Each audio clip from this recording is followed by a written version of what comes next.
There's been many, many people that have just put their foot down and said, enough. I'm going to change my life. And they don't take any excuses, and they feel way, way better.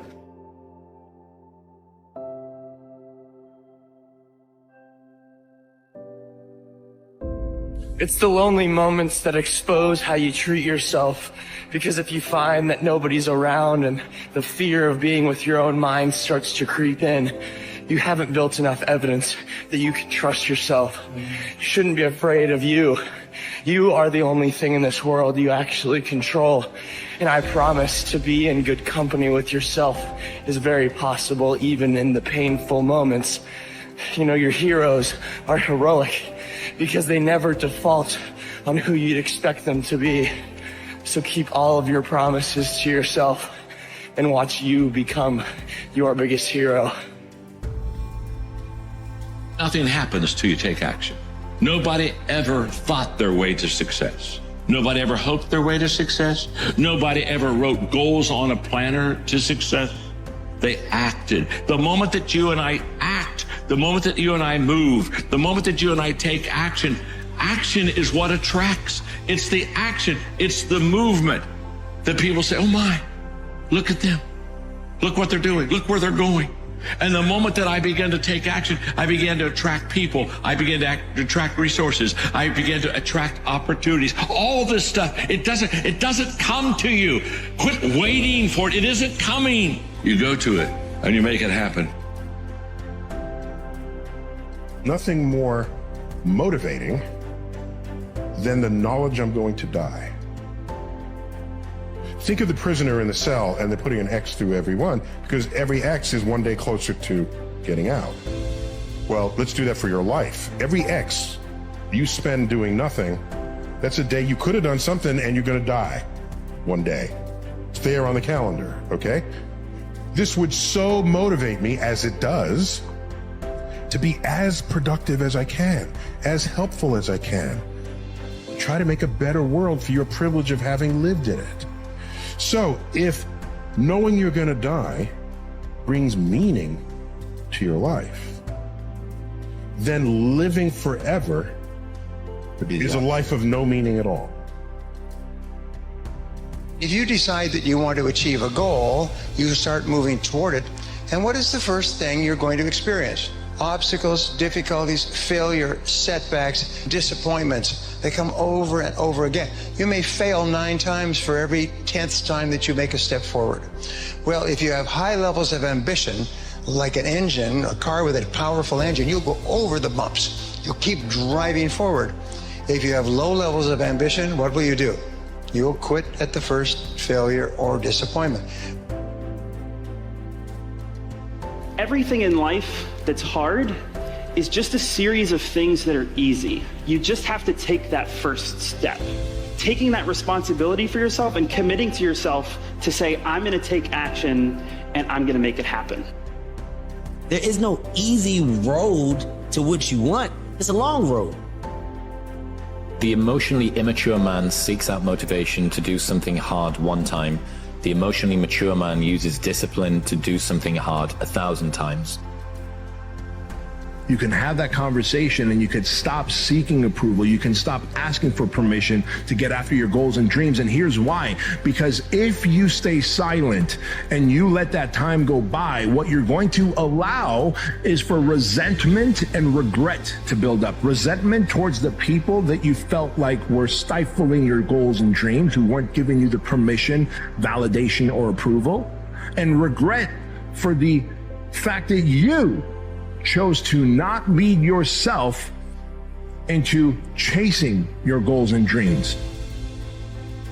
People want this to be cut and dry. They want this to be easy. They want it to be quick. They want it to be painless. There's nothing easy, quick, and painless about being fucking great at building anything in life, creating anything in life, becoming anything in life. You are going to suffer. It is going to be hard. It is going to take all of your energy. It's going to kick you in the fucking face 1,000 times. You're going to be demoralized. You're going to be frustrated. You're going to be angry. You're going to be bitter sometimes. This is why it's so important to build yourself into someone who can execute regardless of what your mood is, regardless of what your circumstances is, because if you can execute when things are f***ed up and everybody else bails and everybody else quits, what kind of advantage does that give you over the long haul? It gives you a tremendous advantage. And if you can become the kind of person that cannot be stopped by outside circumstances or going through a tough time or being in a bad mood or being unmotivated, how can anyone beat that? You're going to lose sleep. You'll doubt whether it'll work. You'll stress to make ends meet. You won't finish your to-do list. You'll wonder whether you made the right call and have no way to know for years. This is what hard feels like, and that's okay. Everything worth doing is hard, and the more worth doing it is, the harder it is. The greater the payoff, the greater the hardship. Someone will save you, but it's you. Future you, the better you. The person that you've been waiting to become. It is impossible for you to accomplish anything worthwhile in life without the ability to concentrate single-mindedly on one thing at a time and stay with it until it's complete.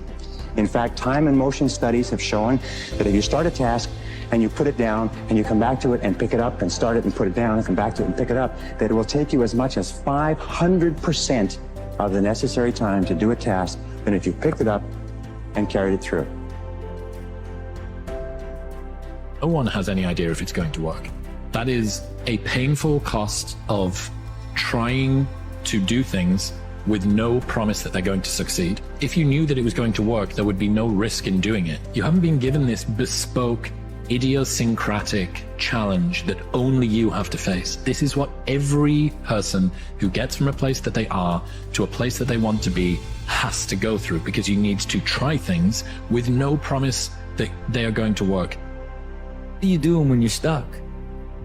Man, you're dwelling. When you're stuck and not moving, you're thinking about all the reasons why. When something you're working on is not progressing and it feels like it's at a standstill and you are just stuck, man, it is so hard not to just like sit in a place of dwelling and being so angry at all the decisions that you made to get you here. It is always like the worst feeling, because it basically compounds the negativity and in turn creates the negative energy that just makes the entire thing worse and something else bad happens. It is just the epitome of when you are not in a state of putting energy into your situation or creating a new outcome, a new lane, a new direction, of when you get stuck.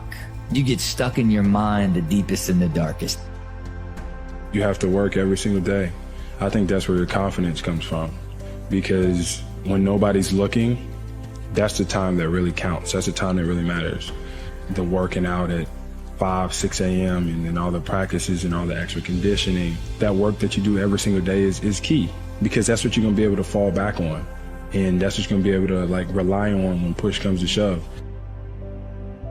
I had big dreams. A lot of us have big dreams, big goals. And when you have goals that are maybe outside your reach, you have to know that getting to that goal, you're gonna have a lot of bad days. When I fail, I can't spend much time in that fail zone. I have to be able to get up and get after the next day just as fast. I think the easiest thing in life is to give up on whatever you're focused on or whatever you're hopeful for. The hardest thing is to continue to keep going, but we have to.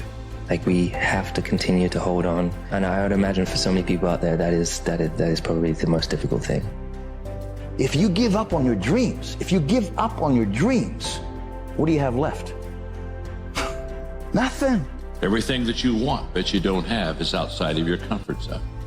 And what I have learned in my potential path journey is that there are trade-offs all along the way. At every critical juncture in a person's life, if they want to go to the next level, they don't go to the next level by just stepping up. They go to the next level by realizing they've got to give something up to go there.